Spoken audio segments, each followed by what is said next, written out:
ખાતે 64 કરોડના ખર્ચે બને રેલવે ઓવરબ્રિજનું રાજ્યના આરોગ્ય મંત્રી ઋષિકેશ પટેલના વરદ હસ્તે લોકાર્પણ કરાયું। આ તકે ધારાસભ્ય, જિલ્લા કલેક્ટર સહિત અધિકારીઓ અને પદાધિકારીઓ ઉપસ્થિત રહ્યા હતા। સૌરાષ્ટ્ર, પાંચાળ, ગોહિલવાડ, કાઠિયાવાડના પ્રવેશ દ્વાર સમા આ ઓવરબ્રિજને ખુલ્લો મૂકવામાં આવતા ટ્રાફિકની સમસ્યાનો અંત આવશે।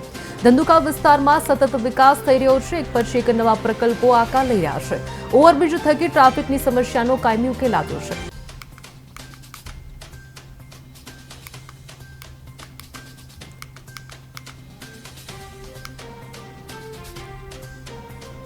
કાળુભાઈ, આજના પ્રસંગે આ શુભ પ્રસંગે શું કહેશો?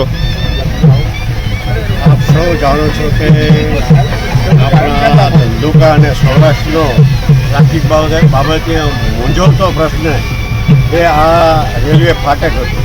એના ઉપર આપણા સરકારશ્રીએ આ પુલ બનાવી અને આજે ઋષિકેશભાઈના હસ્તે લોકાર્પણ થઈ રહ્યું ત્યારે આખા સૌરાષ્ટ્ર અને ધંધુકા ખૂબ ખુશી અનુભવે છે।